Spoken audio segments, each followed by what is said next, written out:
Okay, अब हम लोग शुरू करेंगे यूनिट नंबर 14 को, दैट इज़ ऑप्टिक्स। फिज़िक्स के अंदर क्लास 10th जो हम कर रहे थे फ्रॉम एनबीएफ बुक। सो उसके अंदर हम एसएलओ वाइज जाएंगे जो फेडरल बोर्ड ने एसएलओस दिए हैं जिनके मुताबिक पेपर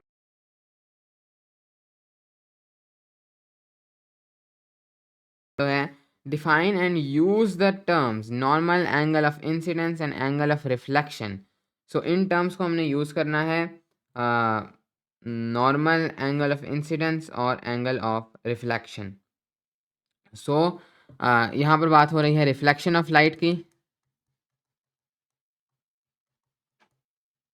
जब भी लाइट किसी सरफेस को टकराएगी और वो दूसरे मीडियम में पास ना हो सके, सो ये आपकी लाइट आ रही थी, बल्कि इवन अगर वो दूसरे मीडियम में पास होगी तब भी हल्की सी लाइट रिफ्लेक्ट होगी, लेकिन इन केस वो दूसरे मीडियम में पास नहीं हो सकती तो तमाम की तमाम लाइट रिफ्लेक्ट होगी। रिफ्लेक्ट का मतलब बस ये है कि लाइट का बाउंस बैक करना, यानी एक मीडियम था for example air and then this medium was for example glass, लेकिन ये ग्लास जो है ये काफ़ी शाइनी था, एक मिरर की तरह, और ये ग्लास अपने अंदर से एयर को पास नहीं करने देता, तो इसके पीछे कोई सिल्वर की कोटिंग थी जिसके अंदर से लाइट पास नहीं हो सकती थी। सो ग्लास अपने अंदर से लाइट को पास नहीं करने दे रहा, सो लाइट रिफ्लेक्ट होगी कुछ इस तरीके से, लाइट बाउंस बैक कर जाएगी। अंदर इधर इधर से पास तो कर नहीं सकती, तो उसके पास एक ही हल है कि वो बाउंस बैक कर जाए कुछ इस तरीके से। अब यहाँ पर कुछ टर्म्स हैं। सबसे पहले जिस सरफेस से टकरा कर वो बाउंस बैक करेगी, अगर उसके साथ एक परपेंडिकुलर ड्रॉ किया जाए, यानी उसके साथ एक 90 डिग्री एंगल की लाइन ड्रॉ की जाए, तो उसको हम लोग कहते हैं नॉर्मल। और रूल ये है कि ये एक लॉ ऑफ रिफ्लेक्शन है कि जब भी लाइट रिफ्लेक्ट करेगी तो जो एंगल ऑफ इंसिडेंस होगा वो एंगल जिससे इंसिडेंट रे यानी कि जो रे आ रही थी उस एंगल पर आकर वो टकराएगी इससे विद द नॉर्मल, वो एंगल जो नॉर्मल के साथ बनेगा इंसिडेंट रे का उसे हम एंगल ऑफ इंसिडेंट कहेंगे, वो इक्वल होगा हमारे पास एंगल ऑफ रिफ्लेक्शन के। दिस इज रिफ्लेक्शन जो रिफ्लेक्टेड रे बनाएगी विद द नॉर्मल। सो ये थ्री टर्म्स हैं, नॉर्मल, एंगल ऑफ इंसिडेंस जो इंसिडेंट रे बनाएगी with the normal, and angle of reflection जो रिफ्लेक्टेड रे बनाएगी विद द नॉर्मल। और बहुत ही बेसिक कॉन्सेप्ट है। Okay, next SLO. Okay, next SLO is describe an experiment to find the position and characteristics of an optical image formed by a plane mirror, same size, same distance from mirror as object and virtual image। तो सबसे पहले तो हम लोग ये देख लेते हैं कि प्लेन मिरर इमेज बनाता कैसे है। तो होगा ये कि एक ग्लास होगा लेकिन वो बिल्कुल सीधा होगा और उसके पीछे एक सिल्वर की कोटिंग होगी या कुछ बहुत शाइनी कोटिंग होगी, और ये अपने अंदर से लाइट को पास नहीं करने देगी ये कोटिंग, लेकिन चूँकि होगा गिलास तो एक शाइनी कोटिंग होगी, सो ये लाइट अफेक्टिवली रिफ्लेक्ट करेगी, एब्जॉर्ब कम होगी और रिफ्लेक्ट ज़्यादा करेगी कुछ इस तरीके से। सो अगर सिर्फ गिलास होता तो लाइट पास कर जाती, सो लाइट की रे आएगी एंड देन लाइट की रे, सो फॉर एग्जांपल हम इमेजिन करते हैं कि यहाँ पर एक ऑब्जेक्ट मौजूद है जिसको हम एक एरो से रिप्रेजेंट करते हैं। तो लाइट अब इस तरह से काम करेगी कि हर पॉइंट से कई सारी लाइट रेज़ आएँगी। मसलन ऊपर एक सोर्स होगी, सूरज वगैरह या कुछ भी, वहाँ से कुछ लाइट रेज़ आएँगी एंड देन फिर वो इधर से टकरा कर काफ़ी ज़्यादा डायरेक्शन में चली जाएँगी। तो हम यहाँ से जो लाइट रे आ रही है उसको नेग्लेक्ट करते हैं और तसव्वुर करते हैं कि वो लाइट रेज़ जहाँ से भी आएँ फिर हम आगे देखते हैं कि यहाँ से वो कैसे आगे जाकर आगे जाएँगी। सो सबसे पहले जो लाइट रे किसी भी पॉइंट से निकलती हैं, हमें 2 लाइट रेज़ चाहिए उसको ट्रेस करने के लिए। सो फॉर एग्ज़ाम्पल हम इसकी टिप से शुरू करते हैं। सो मानते हैं कि इसकी टिप से 2 लाइट रेज़ निकलती हैं जो कि बिल्कुल रैंडम हो सकती हैं। एक इस तरह, एक इस तरह, क्योंकि वो तो ऊपर से आ रही है, वो जिस तरफ से लाइट आकर इसको टकराएगी उसके मुताबिक आपके पास फ़ैसला होगा। लेकिन मानते हैं एक लाइट की रे कुछ इस तरह से निकलती है, वो जाती है एंड देन वो फिर रिफ्लेक्ट करती है। यहाँ पर नॉर्मल होगा, सो एंगल ऑफ इंसिडेंस और एंगल ऑफ रिफ्लेक्शन इक्वल होगा। एक तो हो गया ये, लेकिन इसी जगह से अब एक दूसरी लाइट रे निकलती है एंड मे बी वो कुछ इस तरह से जाती है एंड देन वो कुछ इस तरह से रिफ्लेक्ट कर जाती है। बल्कि थोड़ा-सा और रैंडम करते हैं, सो मे बी वो इस तरह से जाती है एंड देन वो, सो थोड़ा-सा चीज़ों को ठीक रखने के लिए वो इस तरह से जाती हैं एंड देन वो इस तरह से रिफ्लेक्ट कर जाती है। सो कुछ इस तरीके से 2 रैंडम लाइट रेज़ हैं। लेकिन होगा क्या कि अब ये जो टॉप पॉइंट्स है, अब यहाँ से मिलियंस की लाइट रेज़ होंगी, हमने सिर्फ उनमें से कोई 2 चुनी हैं। जब आपकी आँख इसको यहाँ पर देखेगी, तो अब आपके ब्रेन को सिर्फ़ ये 2 लाइट रेज़ नज़र आएँगी। उसे कुछ नहीं पता कि पीछे क्या हो रहा है, उसे सिर्फ़ ये पता है कि मेरे पास 2 लाइट रेज़ आई हैं। आपका ब्रेन इस तरह से काम करता है कि वो उन लाइट रेज़ को समझेगा कि वो लाइट रेज़ पीछे कहीं से आ रही थी और फिर उनको पीछे जाकर मैच करेगा और देखेगा कि क्या इमेज बनती है और समझेगा कि वो इमेज है। सो फॉर एग्जांपल अब जब ये लाइट रेज़ आ रही हैं, सो आपके ब्रेन को लगता है कि अच्छा इसका मतलब है ये पीछे कहीं से आ रही हैं, तो वो इनको पीछे ले जाएगा और पीछे जब वो जाकर इनको कन्वर्ज करेगा तो आपका टॉप आ जाएगी इस इमेज की। इस तरीके से आपके हर पार्ट से कुछ लाइट रेज़ आएँगी। 2 लाइट रेज़ इधर से निकलेंगी और आपकी आँख तक जाएँगी। अब ये बस एक रफ़ स्केच है। इसी तरीके से हो सकता है इधर से एक और लाइट रे निकली है और वो कुछ इस तरीके से जा रही है और आपने उसको सो ये वाली तो आप नहीं देख सकेंगे, लेकिन जो आप देख सकेंगे एक और, वो कुछ इस तरीके से हो सकती है। लेकिन एनीवेज़ ये कुछ लाइट रेज़ हैं जो इस तरीके से रिफ्लेक्ट करेंगे तो आपका ब्रेन इनको भी अब ट्रेस करेगा, कहेगा कि ये 2 तो उधर जाकर मिली थी, इन दोनों को ट्रेस करते हैं। तो जब वो इन दोनों को ट्रेस करेगा, सो वो दोनों जाकर मिल जाएँगी अब रफ़ली तकरीबन इस पॉइंट पर। वो हर पार्ट को करता जाएगा और उसके पास कुछ इस किस्म की इमेज बन जाएगी। ब्रेन को कुछ इस किस्म की लगेगा कि ये पीछे कहीं ऐसे आ रही है और वाक़ई में ऐसा होता। अगर यहाँ पर ये ऑब्जेक्ट पड़ा होता असल में ये ऑब्जेक्ट पड़ा होता और आप यहाँ से देखते तब भी आपको सेम ही रेज़ मिलती। तब ये रेज़ सिंपली यहाँ से डायरेक्ट वहाँ चली जाती, कोई बीच में रिफ्लेक्शन ना होती। तो आपके ब्रेन को एक्चुअली में नहीं पता कि यहाँ पर कोई ऑब्जेक्ट नहीं है, उसे लग रहा है कि यहाँ पर कोई ऑब्जेक्ट मौजूद है, हालाँकि ये रेज़ इधर से रिफ्लेक्ट होकर आ रही थी। तो आपके ब्रेन को तो कुछ नहीं पता, इसलिए वो समझेगा कि यहाँ पर एक ऑब्जेक्ट मौजूद है और आपको मिरर में अपनी तस्वीर नज़र आएगी।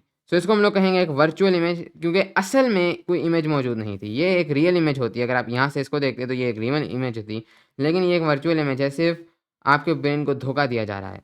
सो इस तरीके से आपके पास एक वर्चुअल इमेज फ़ॉर्म होगी एक प्लेन मिरर में। अब प्लेन मिरर में जब मिरर इस तरह से नहीं होगा या इस तरह से नहीं होगा, एक सीधा प्लेन होगा, तो उसकी कुछ कैरेक्टरिस्टिक्स होंगी। सबसे पहले जो इमेज बनेगी उसका साइज़ सेम होगा, जिसकी सेंस बनती है क्योंकि लाइट रेज़ बिल्कुल उसी तरीके से रिफ्लेक्ट कर रही हैं।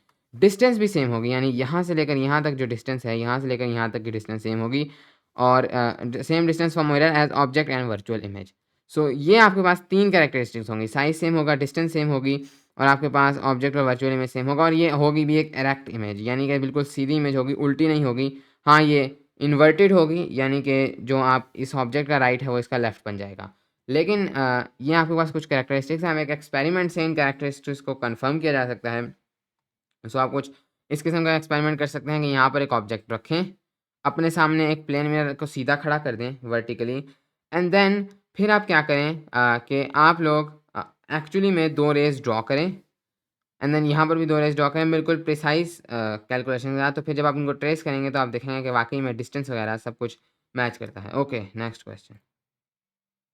Use the laws of reflection to solve simple optical problems. तो हमारे पास जो लॉज़ ऑफ रिफ्लेक्शन हैं, यानी रिफ्लेक्शन के लॉज़, यानी रिफ्लेक्शन जिन बातों पर पूरा उतरती है, वो से हमारे पास 2 लॉज़ हैं, जिनके बारे में एक हम ऑलरेडी पढ़ चुके हैं। तो पहला लॉ है कि नॉर्मल नॉर्मल को मैं एनो से लिख रहा हूँ और जो आपके पास एंगल ऑफ इंसिडेंस है और एंगल ऑफ इंसिडेंस नहीं, इंसिडेंट रे, तो मैं रेज़ लिख रहा हूँ। इंसिडेंट रे और reflected ray lie in the same plane. So ये आपके पास पहला लॉ है। सेम प्लेन से मुराद ये है कि अगर वो एक्स एक्स एक्सिस के प्लेन में है तो उधर ही रहेंगी, वाई एक्सिस के प्लेन में है तो वाई एक्सिस के प्लेन में रहेंगी, जी एक्सिस के प्लेन में है तो जी एक्सिस के प्लेन में रहेंगी। यानी कि अगर एक पेपर है वो 2D प्लेन है तो सिर्फ उस प्लेन में रहेंगी। अगर लाइट इस तरह से आ रही है तो वो रिफ्लेक्ट करने के बाद इस तरह से जाएगी। ऐसे नहीं होगा कि वो इस तरह से आ रही थी और फिर इधर से मेरी तरफ आ जाए, यानी कि जी एक्सिस में चली जाए। सो वो सिर्फ एक ही प्लेन में रहेगी, इधर से किसी और उस तरफ नहीं भाग जाएगी। और बुनियादी मतलब ये है कि हम एक लाइट का पाथ जो है वो पेपर पे बना सकेंगे। ऐसा नहीं होगा कि यहाँ तक लाइट आई लेकिन इसके बाद वो फॉर एग्जांपल पेपर के अंदर चली गई है, पेपर से बाहर आ गई, तो हम उसको ड्रॉ नहीं कर सकते। हम हमेशा लाइट की रे को ड्रॉ कर सकेंगे। सेम प्लेन का मतलब ये है। नेक्स्ट है कि angle of incidence is equal to angle of reflection. तो ये हमारे पास 2 लॉज़ हैं रिफ्लेक्शन के। Okay, next question. Determine the terms normal, angle of incidence and angle of refraction. तो पहले हमने पढ़ा रिफ्लेक्शन, अब है रिफ्रैक्शन। तो पहले हमने रिफ्लेक्शन के बारे में पढ़ा था जब लाइट एक मीडियम से दूसरे मीडियम में जाती थी, तो फॉर एग्जांपल एयर से ग्लास में जा रही थी, लेकिन तब वो जो है आपके पास दूसरे मीडियम में वो जा ही नहीं सकती थी। तो आगे कोई सॉलिड मीडियम आ जाता था तो वो उसके अंदर पास ही नहीं कर सकती थी, तो उसके पास कोई चारा नहीं था रिफ्लेक्ट करने का। लेकिन अगर वो पास कर सके तो फिर वो पास कर जाती है। तो फॉर एग्जांपल यहाँ पर से एक लाइट रे आ रही थी कुछ इस किस्म से, कुछ इस तरह, और वो एयर से वाटर में जाती है, तो वाटर में लाइट बिल्कुल पास कर सकती है। अब होता क्या है कि जब लाइट एक मीडियम से दूसरे मीडियम में जाती है, तो इधर वो स्लो होती है या फिर वो तेज़ होती है। तो अब एयर में लाइट फास्ट होती है, लेकिन वाटर में लाइट थोड़ी-सी स्लो हो जाती है। क्योंकि वाटर में लाइट को काफ़ी ज़्यादा ऑब्स्ट्रक्शन का सामना होता है, इसलिए लाइट थोड़ी सी स्लो हो जाती है। सो अब क्या होगा कि लाइट बेंड करेगी। सो लाइट जब इधर आई थी, सो अब वाटर में वो थोड़ी सी स्लो है, तो लाइट एक्चुअली में थोड़ी सी बेंड कर जाएगी। यानी पहले वो इस तरह आ रही थी, स्ट्रेट जाने के बजाय लाइट थोड़ी सी बेंड कर जाएगी। इस प्रोसेस को हम लोग कहेंगे रिफ्रैक्शन। और अब कुछ एंगल्स बनेंगे। सो सबसे पहले और एक और चीज़, रिफ्रैक्शन में भी हल्की फुल्की रिफ्लेक्शन होगी, तो एक बहुत ही लाइट रिफ्लेक्शन भी यहाँ पर हो जाएगी। वो उसके अंदर वही लॉस होंगे, angle of incidence angle of reflection के बराबर होगा। लेकिन आमतौर पर जब रिफ्रैक्शन होती है तो रिफ्लेक्शन बहुत ही मिनिमम होती है, लेकिन हमेशा होती ज़रूर है। लेकिन मेजॉरिटी लाइट रिफ्रैक्शन के थ्रू चली जाती है। तो यहाँ पर हमारे पास अब रिफ्रैक्शन के आगे कुछ टर्म्स हैं। सबसे पहले तो नॉर्मल बिल्कुल उसी तरह है। ये जो मीडियम था जहाँ पर से जिस पॉइंट पर लाइट गुजरी है, यहाँ पर अगर एक परपेंडिकुलर जगह बना दी जाए तो उसको हम लोग कहेंगे normal.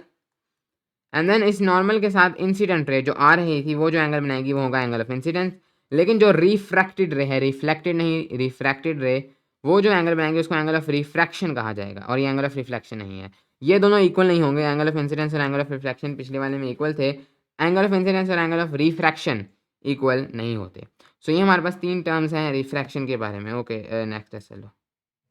Apply the qualitative principle that the wave refracts towards the normal when it slows down while entering a medium, and that it refracts away from the normal if it speeds up when it enters a new medium। यहाँ पर वो क्या कह रहे हैं, light की example लेते हैं। अगर एक मीडियम है, दो मीडियम्स हैं, दो मीडिया हैं, पहला मीडियम डेंस है और दूसरा मीडियम रेयर है। इसका क्या मतलब है, पहला मीडियम में जो एटम्स हैं वो थोड़े ज़्यादा डेंसिटी मौजूद हैं। रेयर का मतलब है कि उसमें डेंसिटी कम है, यानी कि फॉर एग्जांपल एक डेंस मीडियम है वाटर, उसके मुकाबले में एयर एक रेयर मीडियम है। एयर एक डेंस मीडियम है, लेकिन तब जब उसके मुकाबले में वैक्यूम एक रेयर मीडियम है। सो दो मीडियम को जब कंपेयर किया जाए तो एक डेंस होगा एक रेयर।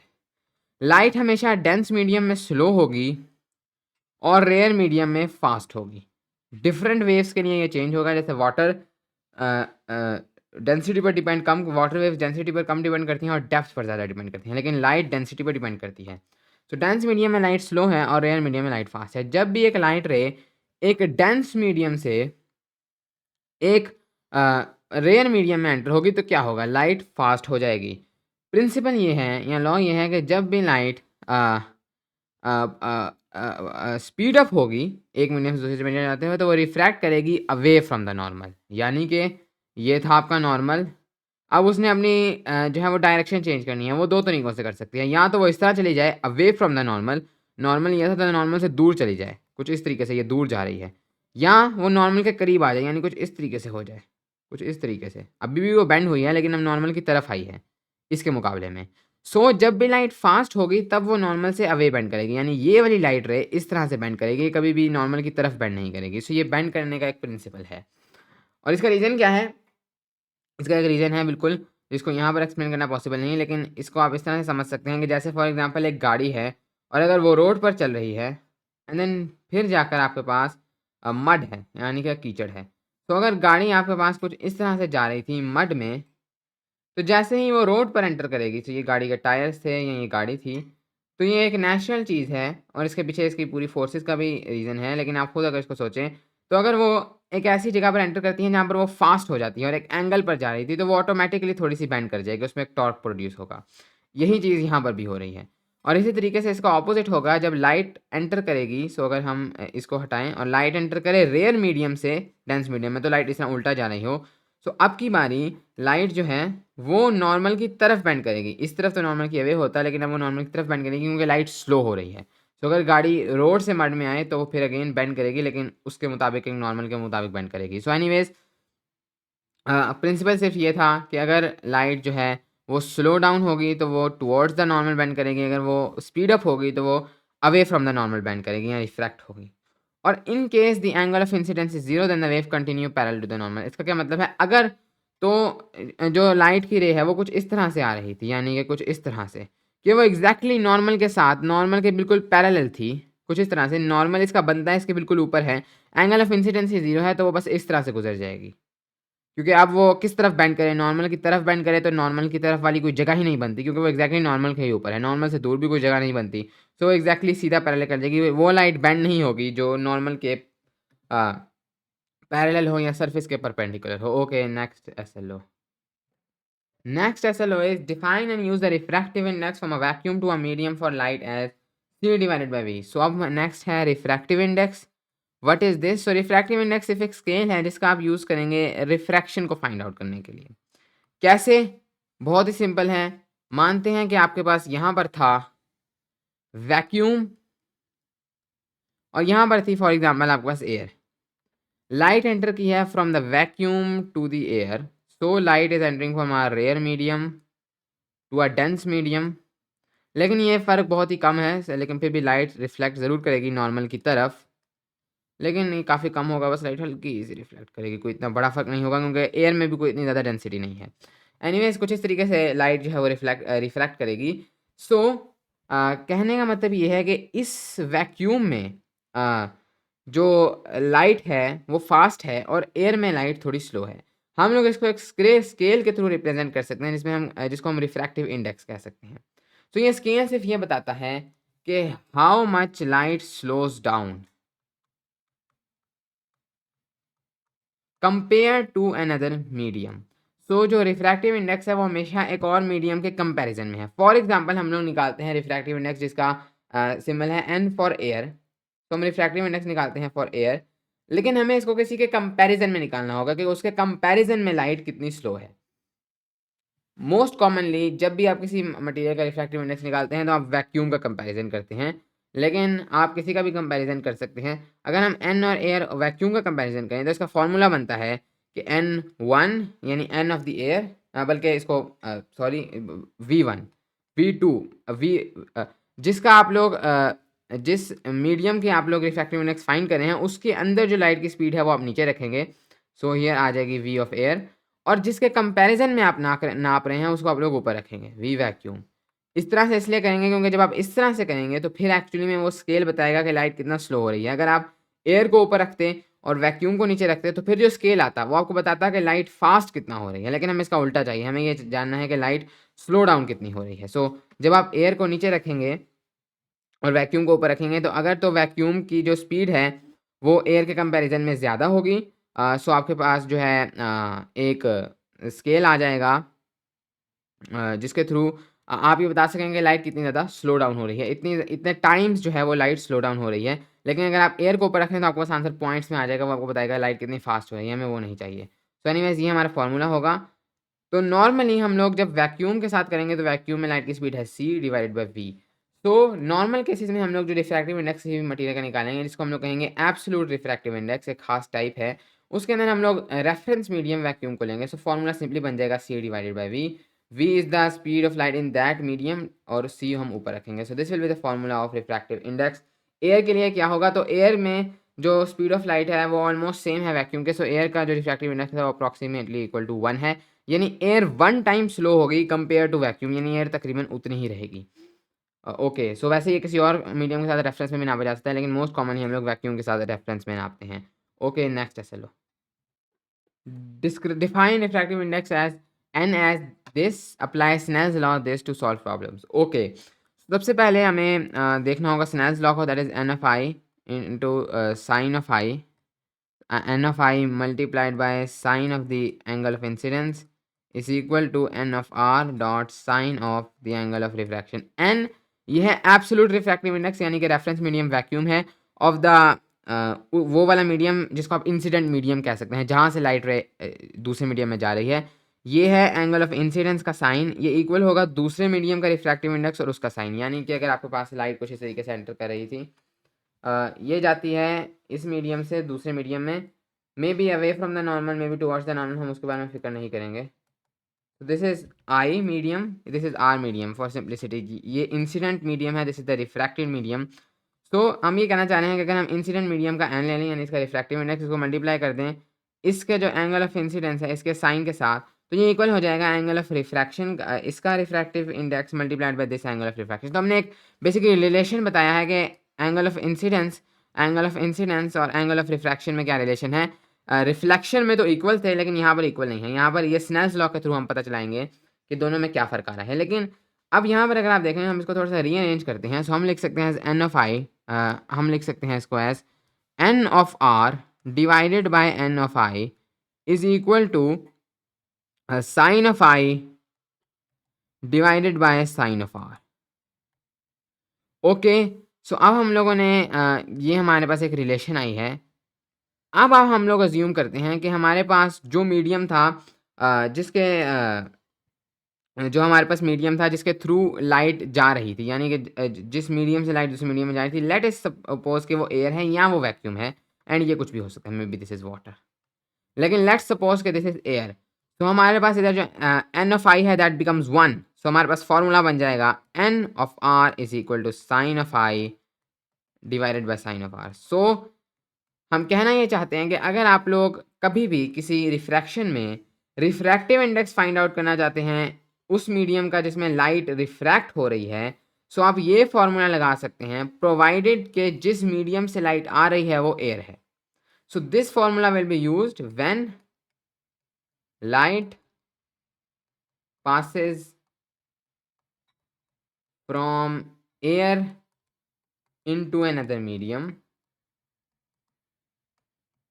ये फॉर्मूला आप लोग यूज करेंगे तब, और ये जो एन आपके पास निकलेगा, जिसके अंदर से आप आर हटा सकते हैं क्योंकि एक ही मीडियम रह गया है, एन आपके पास वो वाला मीडियम निकलेगा जिसमें जो एयर नहीं है, जिसमें लाइट जा रही है, उसका रिफ्रैक्टिव इंडेक्स आप इस फॉर्मूले से निकाल सकेंगे अगर आपको एंगल ऑफ इंसिडेंस और एंगल ऑफ रिफ्रैक्शन पता है। अगर हम इसका उलट कर लें, अगर वो वाला मीडियम जिसमें लाइट जा रही है यानी आर वो एयर है और जिससे आ रही है वो कोई और है, सो हम इसको कह सकते हैं एज, अब ये हो जाएगा 1 divided by n of i is equal to sine of i divided by sine of r, या n of i is equal to sine of r divided by sine of आई।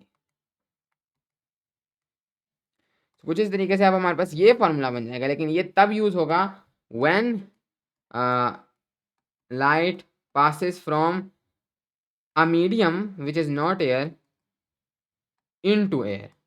तो तब जब भी ये n हमेशा वो उस मीडियम का रिफ्रैक्टिव इंडेक्स है, लेकिन ये डिपेंड करेगा अगर तो वो उस मीडियम में लाइट एंटर कर रही है फ्रॉम एयर तो ये फॉर्मूला लगेगा, अगर उस मीडियम से लाइट एंटर कर रही है from air towards air so फिर ये वाला फॉर्मूला लगेगा। Okay, so these are the two formulas, और ऊपर स्नेल्स लॉ है, सो ये स्नेल्स लॉ से डिराइव किए गए फॉर्मूलाज है। नेक्स्ट है, चलो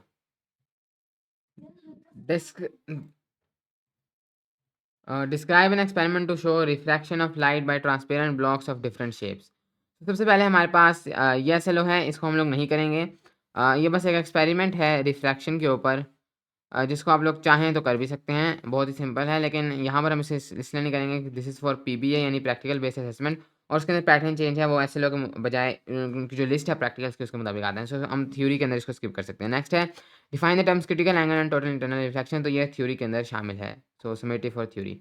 सो नेक्स्ट, सो इसको हम लोग करते हैं। सो अब हमारे पास क्या है, क्रिटिकल एंगल और total internal reflection. So imagine करेंगे ये एक सरफेस है and this is a dense medium and this is a rare medium, उल्टा नहीं है, और लाइट इधर से एंटर करती है, वो इधर आती है, सो यहाँ पर हमारे पास हमारा नॉर्मल होगा, लेकिन अब light away from the normal bend करेगी, कुछ इस तरीके से बेंड कर जाएगी। Okay, this is hour angle of incidence, this is hour angle of reflection. Okay, अब हमारे पास क्या होगा कि आपको वो वाला फॉर्मूला याद होगा, एन आपको स्नेल्स लॉ याद होगा, n of i sine of i is equal to n of r sine of r. तो इधर अगर हम लोग इस लाइट को चेंज करें, इस लाइट की रे को चेंज करें, सो हमारे पास ये एन तो कांस्टेंट रह रहे हैं, सो इनको हम लोग कांस्टेंट कह देते हैं और साइन साइन खत्म कर देते हैं, सो हम कह सकते हैं कि i is directly proportional to r. जितना आप एंगल ऑफ इंसिडेंस बढ़ाएंगे उतना ही एंगल ऑफ रिफ्रैक्शन भी बढ़ जाएगा। अगर ये लाइट रे कुछ इस तरह से एंटर हो, हम इसको चेंज कर दें और ये कुछ इस तरह से एंटर हो, मैं इसको डैश लाइन से बनाता हूँ, तो अब ये बैंड भी थोड़ा इस तरह कर जाएगा, यानी एंगल ऑफ रिफ्रैक्शन भी चेंज हो जाएगा। अगर एंगल ऑफ इंसिडेंस बढ़ा है तो एंगल ऑफ रिफ्रैक्शन भी बढ़ जाएगा। ओके, सो अब हम एक इंटरेस्टिंग काम करेंगे, और ये सिर्फ तब हो रहा है जब हम डेंस टू रेयर जा रहे हैं। अगर हम लोग रेयर टू डेंस जाएं तो फिर उल्टा होगा, फिर वो और करीब होते जाएंगे, लेकिन अभी हमें दूर पर फोकस करना है। मानते हैं हम इसको मजीद दूर करते हैं लाइट की रे को, इंसिडेंट को, सो ये मजीद दूर होता जाएगा, लेकिन एक पॉइंट आएगा जब ये एक्चुअली में, मसलन हमने इसको इतना दूर करते गए, एंगल ऑफ इंसिडेंस बढ़ाते गए, एंगल ऑफ रिफ्रैक्शन बढ़ता जा रहा है, तो आखिरकार एंगल ऑफ रिफ्रैक्शन कि एक लिमिट आएगी। सो मान लेते हैं जब वो इधर पहुंचा तो अब एंगल ऑफ रिफ्रैक्शन को भी उसके मुताबिक बढ़ना था। सो अब एंगल ऑफ रिफ्रैक्शन फाइनली एक ऐसा पॉइंट आएगा जब वो पैरेलल टू दिस सरफेस हो जाएगा, यानी कि लाइट पैरेलल चल पड़ेगी इस तरफ, क्योंकि पहले वो इधर थी लेकिन एंगल ऑफ इंसिडेंस और बड़ा, उसको और नीचे की तरफ धकेला जा रहा है। सो वो इधर पैरेलल हो जाएगी। इस पॉइंट पर आप देख सकते हैं कि ये रिफ्रैक्शन का एट द एंड है, बस रिफ्रैक्शन हो रही है लेकिन वो इसके एग्जैक्टली 90 डिग्रीज पर जा रही है, पैरेलल हो गई है सरफेस के। तो ये जो आपके पास वो खास एंगल ऑफ इंसिडेंस होगा किसी भी मीडियम के लिए डेंस टू रेयर, जब आपके पास एक्चुअली में लाइट रिफ्रैक्टेड रे जो है वो 90 डिग्रीज हो जाएगी, ये खास एंगल ऑफ इंसिडेंस है, बाकी पर ये नहीं हो रहा। सो इसको आप लोग कहेंगे आपका critical angle, that angle of incidence for which the angle of refraction is 90 degrees.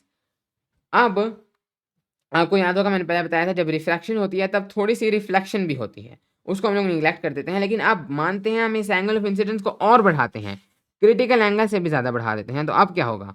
अब रिफ्रैक्शन तो और हो नहीं सकती। आप सोचेंगे कि शायद ये और नीचे आ जाए, लेकिन अब ये और नीचे नहीं आ सकता, क्योंकि ये नीचे सिर्फ तब आ रहा था जब रिफ्रैक्शन हो रही थी। अब रिफ्रैक्शन ही खत्म हो जाएगी क्योंकि लाइट वापस उस मीडियम में आ रही है, वापस उस मीडियम में आएगी तो रिफ्रैक्शन ही खत्म हो जाएगी। तो इस वजह से अब ये मजीद नीचे आने के बजाय तमाम का तमाम रिफ्लेक्ट ही करेगा, रिफ्रैक्ट कुछ नहीं कर पाएगा।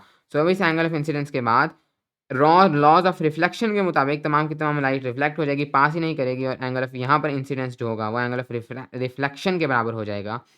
तो हम इसको कहेंगे टोटल इंटरनल रिफ्लेक्शन। पहले इंटरनल रिफ्लेक्शन होती थी लेकिन वो बहुत कम थी क्योंकि मेजॉरिटी लाइट रिफ्रैक्ट कर जाती थी। अब रिफ्रैक्ट करने की कोई जगह ही नहीं बची, वो रिफ्रैक्ट ही नहीं कर सकती, तो तमाम की तमाम लाइट रिफ्लेक्ट कर जाएगी। This is called total internal reflection. And ये तब होगा जब angle of incidence critical angle से ज़्यादा होगा। क्रिटिकल एंगल पे भी रिफ्लेक्शन हो रही थी लेकिन तब बस एंड था, 90 डिग्रीज पर लाइट पहुंच चुकी थी। ओके, सो हमने सो हमारा ये एस हो गया। सो अब हम लोग चलेंगे नेक्स्ट एस पर। Next S is derive the equation n is equal to 1 divided by sine of c। Okay, so अब यहाँ पर हमारे पास क्या हो रहा है, इस हमें इक्वेशन को डिराइव करना है। c is the critical angle. तो हमारे पास जो इक्वेशन है हमारी स्नेल्स लॉ की, n of i into sine of i is equal to n of r dot sine of r। ये हमने पढ़ा था। लेट अस रीअरेंज दिस, और इसको हम लोग कर देते हैं as n of i divided by n of r is equal to sine of r divided by sine of i। हमने इसको रीअरेंज कर दिया है। अब आप लोग देखें कि आपके पास जो मीडियम है जिसके अंदर लाइट रिफ्रैक्ट कर रही है, हम लोग मान रहे हैं कि हम लोग मानते हैं कि हमारे पास एक ऐसा केस आ गया है जहाँ जहाँ पर हमारे पास क्रिटिकल एंगल है, एंगल ऑफ इंसिडेंस। सो हम लोग इसको लिख सकते हैं एज, यानी हम अब नाप रहे हैं क्रिटिकल एंगल को, तो साइन ऑफ सी, यानी कि इंसिडेंस एंगल क्रिटिकल एंगल है तो उसको हम सी लिख रहे हैं। तो यहाँ पर हमारे पास हमें पता है कि क्रिटिकल एंगल के लिए रिफ्रैक्शन एंगल ऑफ रिफ्रैक्शन क्या होगा, that will be 90 degree. So sine of 90 which is 1, हमारे पास ये इक्वेशन बन जाती है। मज़ीद, so this is the final equation. हमारे पास फाइनल इक्वेशन है that sine of c is equal to n of r divided by n of i, यानी कि जो आपके पास क्रिटिकल एंगल का साइन होगा वो आपके पास इक्वल होगा जिस मीडियम में लाइट जा रही है उसका रिफ्रैक्टिव इंडेक्स डिवाइडेड बाय जिस मीडियम से लाइट जा रही थी उसका refractive index. i is the incident medium, r is the refracted medium. लेकिन अगेन हम लोग वो सिंप्लीफिकेशन करेंगे जो हमने पहले भी की थी कि वो जो मीडियम है वो वाला जो मीडियम है जिसमें लाइट जा रही है दैट इज़ एयर। ये सिंप्लीफिकेशन अक्सर की जाती है कि एक मीडियम को एयर कंसीडर कर दिया जाता है, तो we will say that r is air. I को हम एयर नहीं कह सकते क्योंकि आई हमेशा जो है वो डेंस होगा, आर रेयर होगा। सो एयर से जो है वो रेयर मीडियम कोई मौजूद नहीं। हाँ, हमारे पास वैक्यूम ज़रूर है लेकिन वैक्यूम आमतौर पे ज़ाहिर है यूज़ में नहीं आता। तो नॉर्मल केसेस में आमतौर पर आर एयर ही होता है क्योंकि मेजॉरिटी ऑफ द टाइम जब भी आपके पास एक आप डेंस मीडियम से एक रेयर मीडियम में जा रहे हैं, सो मेजॉरिटी ऑफ द टाइम ऊपर वाला मीडियम एयर ही होगा। सो इसलिए हम लोग इसको एयर यहाँ पर कंसिडर करते हैं फॉर सिंप्लीफिकेशन। जब हम इसको एयर कंसिडर कर देंगे सो दिस बिकम्स जो एन ऑफ आर होगा दिस बिकम्स 1। सो हमारे पास हो जाएगा sine of c is equal to 1 over n of i. यहाँ आप खाली एन कह सकते हैं लेकिन याद रखेंगे कि ये एन वो वाला मीडियम है जिससे लाइट जा रही है। यहाँ हम दूसरे अल्फाज में कह सकते हैं कि n is equal to 1 divided by sine of c। याद रखिएगा कि this is n of i, n of r नहीं है, n ऑफ i जिस मीडियम से लाइट जा रही है उसका refractive index will be 1 over the sine of the critical angle. So ये है हमारा फॉर्मूला जिसको हमें डिराइव करना था। Okay, so this is the simple formula. Okay, next S hello apply the equation जो मैं अभी डिराइव की टू सॉल्व सिंपल प्रॉब्लम। सो इसको हम लोग देखेंगे न्यूमेरिकल्स में कि कैसे हम लोग इसको अप्लाई करते हैं। या अगर हमारे पास न्यूमेरिकल में इस किस्म का क्वेश्चन आया। Describe experiments to show internal reflection and total internal reflection. कुछ एक्सपेरिमेंट्स हमें डिस्क्राइब करना है जिससे हम साबित करें इंटरनल रिफ्लेक्शन और टोटल इंटरनल रिफ्लेक्शन को। तो हम बहुत सिंपल एक्सपेरिमेंट्स बना सकते हैं। फॉर एग्जांपल हम लोग एक टब ले सकते हैं जिसके अंदर हम लोग पानी को भर देंगे एंड देन नीचे से हम लोग एक लाइट बीम मारेंगे। पहले हम लोग लाइट बीम मारेंगे कुछ इस तरीके से, तो हम देखेंगे कि लाइट जो है वो रिफ्रैक्ट करती है। अलबत्ता कुछ लाइट, बहुत ही मिनिमम लाइट जो है वो इसको मैं डैश बना रहा हूँ, बहुत ही मिनिमम लाइट रिफ्लेक्ट भी करती है। दिस इज़ इंटरनल रिफ्लेक्शन, मौजूद है लेकिन कम है क्योंकि मेजॉरिटी लाइट रिफ्रैक्ट कर रही है। बट फिर हम लोग इस बीम को टेढ़ा कर करके बढ़ाते जाएंगे, हम एक पॉइंट देखेंगे जिस पर जाकर ये रिफ्रैक्टेड इस तरह से हो जाएगा, यानी कि जो एंगल ऑफ रिफ्रैक्शन है with the normal that becomes 90 degrees. अभी भी टोटल इंटरनल रिफ्लेक्शन, अभी भी इंटरनल रिफ्लेक्शन हो रही है क्योंकि मेजॉरिटी ऑफ द लाइट अभी भी रिफ्रैक्ट कर रही है, लेकिन फिर हम इसको मजीद टिल्ट कर देंगे। अब ये क्रिटिकल एंगल को भी पास कर चुकी है। सो अब हम लोग देखेंगे कि तमाम के तमाम उसी पाथ पर, लेकिन अब बहुत ज़्यादा लाइट जो है वो रिफ्लेक्ट करेगी, ये दोनों इक्वल होंगे। This will be called total internal reflection. तो हम कई सारे एक्सपेरिमेंट्स डिजाइन कर सकते हैं। यहाँ पर बस आपके अंदर सेंस पैदा करना है कि ये वर्क कैसे करेगा। Okay, so this is total internal reflection concept. Okay, next question. Evaluate and illustrate the use of optical fibers, particularly in telecommunication, stating the advantages of their use in each context. So, optical fibers या fiber optics का fiber optics को explain करें, evaluate यानी कि उनको evaluate का मतलब यही है कि उनको एनालाइज करें वगैरह, इलस्ट्रेट उनको एक उनको एक्सप्लेन करें बुनियादी तौर पर। Particularly in telecommunication, stating the advantages of their use in each context. तो ख़ुसूसन टेलीकम्युनिकेशंस पर और उनके एडवांटेजेस को भी बताएं हर कॉन्टेक्स्ट में। सो सबसे पहले फाइबर ऑप्टिक्स क्या हैं या ऑप्टिकल फाइबर्स क्या हैं। सो इनके अंदर क्या होगा कि आपके पास एक ट्यूब होगी जिसे हम कहते हैं कोर, और ये कोर आसानी से हम बेंड कर सकते हैं। इसके ऊपर एक और सरफेस होगी या मटेरियल होगा, that will be called the cladding, और इसके बाहर फिर आगे और प्रोटेक्टिव शीट वगैरह हो सकती है। लेकिन मेन कंपोनेंट ये है, किया यह जाएगा कि जो आपके पास क्लैडिंग है ये आपके पास एक रेयर मीडियम होगा, और जो आपके पास कोर है this will be a dense medium. In in in materials कैसे बनाया जाएगा, अंदर यहाँ पर लाइट छोड़ी जाएगी एक ऐसे एंगल से जो कि क्रिटिकल एंगल से ज़्यादा है। सो जब वो इधर आएगा, सो वो अगेन चूंकि डेंस से रेयर में जा रहा था लेकिन इस तरीके से छोड़ा गया है कि क्रिटिकल एंगल से ज़्यादा है, वो टोटल इंटरनल रिफ्लेक्शन कर जाएगा। और कमाल बात ये होगी कि जब वो इधर पहुंचेगा वो अगेन टोटल इंटरनल रिफ्लेक्शन कर जाएगा, वो इधर पहुंचेगा वो अगेन टोटल इंटरनल रिफ्लेक्शन कर जाएगा, क्योंकि हमारे एंगल प्रिजर्व्ड है। इधर आया था चूंकि रिफ्लेक्शन का कमाल ये है कि वो एंगल ऑफ इंसिडेंस और एंगल ऑफ रिफ्रैक्शन सेम रहते हैं, तो इधर पहुंचा तो फिर अगेन वो क्रिटिकल एंगल ज़्यादा था। सो ये प्रोसेस फॉर एवर कंटिन्यू होता रहेगा, और इवन जब लाइट बेंड होगी, जब वो चीज़ बेंड होगी तब भी चलता रहेगा, तब भी ये टोटल इंटरनली रिफ्लेक्ट करता रहेगा। सो यहाँ पर फाइबर ऑप्टिक्स में ये किया गया है कि जो नॉर्मल वायर्स थी कॉपर की, जिनके अंदर एक्चुअली में इलेक्ट्रिसिटी को भेजा जाता था डाटा ट्रांसफ़र के लिए, हमारा काम था डाटा ट्रांसफ़र, उसके लिए हम लोग इलेक्ट्रिसिटी को भेजते थे, इलेक्ट्रिकल सिग्नल्स को भेजते थे। तो वो काफ़ी ज़्यादा स्लो था और काफ़ी ज़्यादा पावर कंज्यूमिंग भी था, क्योंकि हम लोग इलेक्ट्रिकल सिग्नल्स भेज रहे थे, तो ज़ाहिर है इतने तेज़ नहीं होते। फाइबर ऑप्टिक्स में हमें टोटल इंटरनल अब इलेक्ट्रिकल सिग्नल्स का काम फ़ायदा ये था कि वो गुजरते रहते थे, वो बेंड होती थी तब भी गुजरते रहते थे। लेकिन हम लाइट को इस तरह से यूज़ नहीं कर पाए थे, क्योंकि लाइट तो स्ट्रेट जाएगी, यहाँ जाके रुक जाएगी, वो तो इस तरह से गुजर नहीं सकती। लेकिन थ्रू टोटल इंटरनल रिफ्लेक्शन हमने ये काम कर लिया है। सो अब हम लोग डाटा ट्रांसफ़र के लिए फाइबर ऑप्टिक्स को यूज़ कर सकते हैं।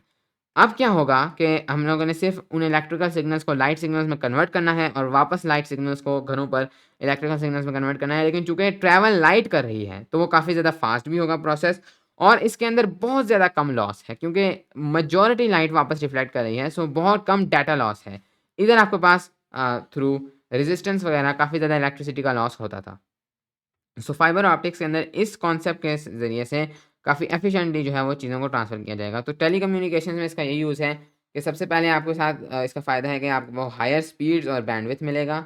जैसे इंटरनेट के लिए अगर फाइबर ऑप्टिक्स को यूज़ किया जाए तो आपको काफ़ी ज़्यादा स्पीड और बैंडविड्थ मिलेगा, क्योंकि लाइट है, लाइट की स्पीड सबसे फास्टेस्ट है पूरी दुनिया में, किसी भी चीज़ की स्पीड हो। सो लाइट को यूज़ करना है काफ़ी गुड चीज़ है। इसके अलावा मिनिमल लॉस, लॉस इसमें भी होता है हल्का-फुल्का, क्योंकि वो थोड़ी बहुत लाइट अब्ज़ॉर्ब भी हो जाती है। हालाँकि इसको मिनिमलाइज़ करने की कोशिश की जाती है, लेकिन फिर भी काफ़ी मिनिमल लॉस है। यानी फिर उसको वापस एम्प्लीफाई किया जा सकता है काफ़ी आसानी से। इसके अलावा जो है वो लो मेंटेनेंस कॉस्ट होंगे, क्योंकि ये बहुत ज़्यादा ड्यूरेबल और लॉन्ग, इसकी लाइफ़ बहुत ज़्यादा लॉन्ग है।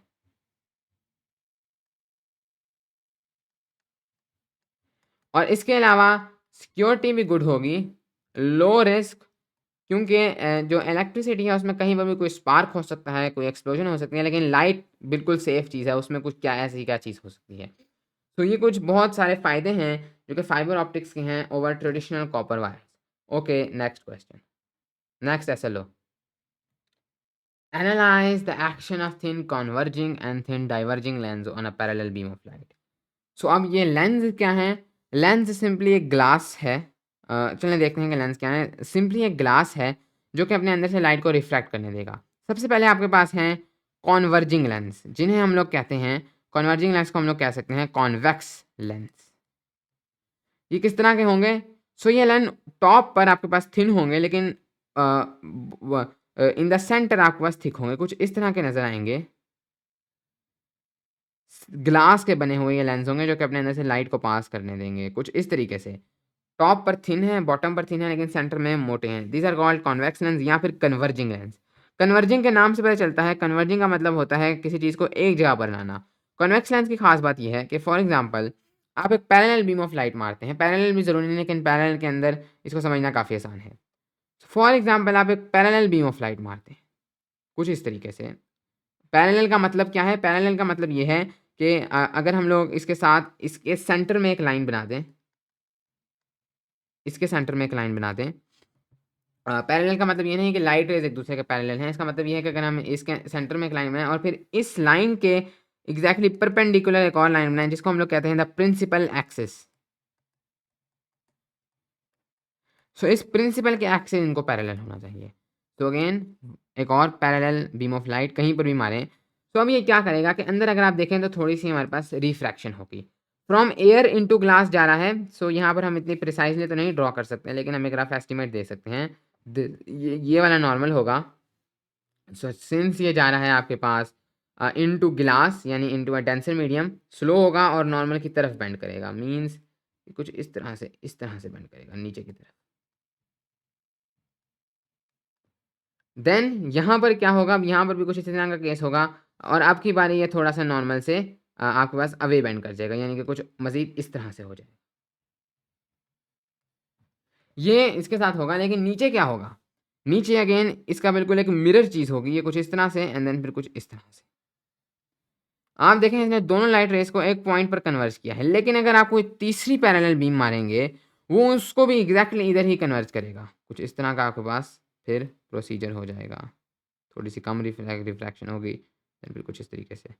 सो इन तमाम के तमाम पैरेलल रेस को वो एक पॉइंट पर जो है वो कन्वर्ज करेगा। This will be called the focus.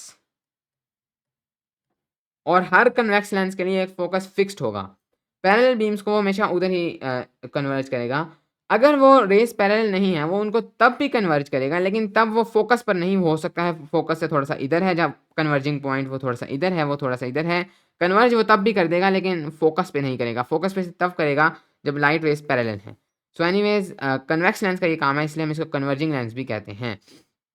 Next है हमारे पास डाइवर्जिंग लेंस। यहाँ और एक और चीज़ यहाँ पर ये कहा जा रहा है थिन कन। चलिए इसको थिन को हम लोग एंड में डिस्कस करते हैं। फिर है उसके बाद हमारे पास डाइवर्जिंग लेंस। डाइवर्जिंग लेंस यानी कि कॉनकेव लेंस। और कॉनकेव लेंस को इस तरह याद रखा जा सकता है, इनके अंदर एक केव चीज़ होती है। सो ये टॉप और बॉटम पर थिक होते हैं, लेकिन सेंटर में थिन होते हैं, कुछ इस तरह से। और ये इनके अंदर एक केव बना हुआ है। अब क्या होगा इस पर? अगर हम लोग पैरेलल बीम ऑफ लाइट माने तो बिल्कुल उल्टा होगा। ये एक्चुअली में इसको ये चूँकि डिज़ाइन इस तरह से है कि अब इसका नॉर्मल कुछ इस किस्म नॉर्मल कुछ इस तरह होगा और आपकी बारी जब इस ये नॉर्मल की तरफ बेंड करेगा तो वो एक्चुअली में इस तरह ऊपर की तरफ जाएंगे, नीचे की तरफ आने के बजाय। सो मैं बस इसको इस तरह ड्रॉ कर देता हूँ। दिस बिकम ये ऊपर की तरफ जाएगा एंड देन फिर अगेन इस जगह पर आपके पास जो नॉर्मल होगा वो कुछ इस तरह से होगा। अब इसने अवे फ्रॉम द नॉर्मल जाना है, तो ये आपके पास इस तरफ चला जाएगा, वो और मज़ीद ऊपर की तरफ चला जाएगा। तो कुछ इस तरीके से। एक और पैरेलल बीम अगर आप इधर मारेंगे सो ये इसका मिरर होगा कुछ इस तरीके से। सो ये डाइवर्ज कर रहा है रेस को, कन्वर्ज के बजाय जो पैरेलल रेस आनी थी उनको और दूर अपने से लेकर जा रहा है। सो ये और जो भी रे जो इसका ऑप्टिकल सेंटर है कन्वेक्स लेंस का, अगर या कनकेव लेंस का जो ऑप्टिकल सेंटर है यानी इसका सेंटर है, अगर उसके अंदर से कोई रे पास करती है तो वो of course exactly Sidhi move कर जाएगी, क्योंकि हमें पता है कि यहाँ पर अब जो नॉर्मल के वो बिल्कुल परपेंडिकुलर है। सो आपके पास कोई भी रिफ्रैक्शन नहीं होगी। सो इस तरीके से आपके पास कॉनकेव और कॉन्वेक्स लेंस काम करेंगे। कन्वेक्स लेंस का काम कन्वर्ज करना है और कॉनकेव लेंस का काम डाइवर्ज करना है। अगर आप इन दोनों को साथ-साथ रख दें, तो आपके पास कुछ इस तरह का रिज़ल्ट आएगा, यानी कि ये कॉनकेव लेंस और इसी के साथ आप एक कन्वेक्स लेंस घुसा दें। अगर अब आप पैरेलल बीम ऑफ लाइट मारेंगे, सो एट द एंड वो इधर से भी पैरेलल होके ही निकलेगी, क्योंकि इन दोनों ने एक दूसरे के काम को कैंसिल कर दिया है। इसने कन्वर्ट करने की कोशिश की, इसने वापस डाइवर्ट करने की कोशिश की, तो एट द एंड पैरेलल ही होकर निकली है। So anyways this is the concept of converging and diverging lines. एक चीज़ जो एसएलओ में मेंशन है दैट इज द थिन। इनके साथ थिन का लफ्ज़ इस्तेमाल किया जा रहा है। अब इसका क्या मतलब है? तो ये एक अजम्पशन है जो फिजिक्स में की जाती है कि आपके पास फॉर एग्जांपल हम कनकेव लेंस की एग्जांपल लेते हैं। हमारे पास ये था कनकेव लेंस। हमारे पास नॉर्मल यूसेज में ये अजम्पशन की जाती है कि हम कनकेव लेंस काफ़ी थिन चूज़ करें। हम एक थिक कन्वेक्स लेंस नहीं चूज़ करें, हम एक थिन कन्वेक्स लेंस चूज़ करें। इसका क्या फ़ायदा होता है कि जब आप थिन कन्वेक्स लेंस यूज़ करते हैं, जो सेंटर ऑफ कर्वेचर है, यानी इसका अगर हम लोग सेंटर देखें, इस कर्वेचर का अगर हम लोग सेंटर देखें वो कोई इधर है, इस कर्वेचर का अगर हम लोग सेंटर देखें वो इधर है, इसके मुकाबले में ये जो लेंथ है ये बहुत मिनिमल हो जाती है। जब हम इसको और छोटा करेंगे कोई काफ़ी ज़्यादा ही मिनिमल हो जाती है, तो हम इसको एक थिन लेंस कहते हैं। इसका क्या फ़ायदा है कि डायग्राम्स में हम लोग इसको सिर्फ इस तरह बना देंगे। हम लोग यहाँ पर एक सीधी लाइन ड्रॉ करेंगे और हमें रिफ्लेक्ट करना था कन्वर्जेंस को। हम एक पैरेलल बीम लाएँगे, इस लाइन तक सीधी लेकर जाएँगे एंड देन कुछ इस तरह से ले जाएँगे। इधर से पैरेलल बीम लाएँगे, लाइन तक सीधी लेकर जाएँगे और कुछ इस तरह से ले जाएँगे। हम बीच में डबल रिफ्रैक्शन शो नहीं करेंगे कि यहाँ गई, यहाँ गई, यहाँ गई, क्योंकि हम इसको अज़्यूम कर रहे हैं कि ये इतना थिन है कि जो अंदर की रिफ्रैक्शन है उसको निग्लेक्ट किया जा सकता है। इससे सिर्फ हमें फ़ायदा होगा, असली में ऐसा नहीं होगा। असली में तो डबल रिफ्रैक्शन नहीं होगी, लेकिन इससे हमें ये फ़ायदा होगा कि हम डायग्राम्स में आसानी से इसको बना सकेंगे और बहुत सी चीज़ें जो हैं वो बहुत सिंपल हो जाएँगी, हमें अंदर के इफ़ेक्ट को कंसीडर नहीं करना पड़ेगा। सो ये एक असम्पशन है जो फिज़िक्स में बनाई जाती है कि इसकी जो थिकनेस है वो अप्रॉक्सिमेटली 0 है। सो आप सिर्फ एक सिंगल लाइन को कंसीडर कर रहे हैं और उस पर अपनी तमाम रिफ्रैक्शंस कर रहे हैं, और यही सेम चीज़ आप करेंगे कन्वेक्स लेंस के लिए भी। आप डबल रिफ्रैक्शन को शो नहीं करेंगे रे डायग्राम्स में। Okay next SLO. Okay next SLO और इसके बाद बाकी जितने तमाम एसएलओज़ हैं वो हम लोग अगले जो वीडियो है एसएलओज़ की पार्ट नंबर 2 उसमें कवर करेंगे। सो इसके अंदर ये बहुत ही सिंपल एसएलओ है। Define and use the terms focal length, principal axis and principal focus. हमने ऑलरेडी इसके ऊपर हल्की सी बात कर ली है। कन्वेक्स लेंस है आपके पास। सो सबसे पहले वो कहता है फोकल लेंथ। फोकल लेंथ सिर्फ ये है कि अगर आपके पास एक कन्वेक्स लेंस है और ये उसका, सो इसको मैं थोड़ा सा ठीक बनाता हूँ।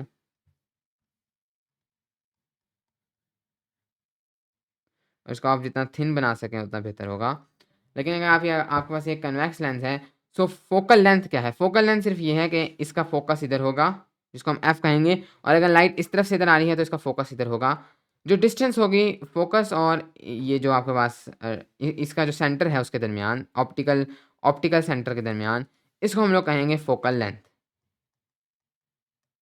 ये दोनों तरफ सेम होगी और इसको हम लोग पॉजिटिव में हमेशा नापते हैं क्योंकि this is a length. Then उसके बाद आपके पास प्रिंसिपल एक्सिस ऑलरेडी बात की थी। एक ये जो एक्सिस होगा जो कि इसके साथ परपेंडिकुलर होगा इस लाइन के साथ, उसको हम लोग कहेंगे principal axis. And then principal focus. Principal focus इस फोकस को ही कहा जा रहा है। प्रिंसिपल फोकस या फोकल पॉइंट एफ को कहा जा रहा है। Okay this thing. और कन्वेक्स लेंस के कनकेव लेंस के लिए क्या होगा?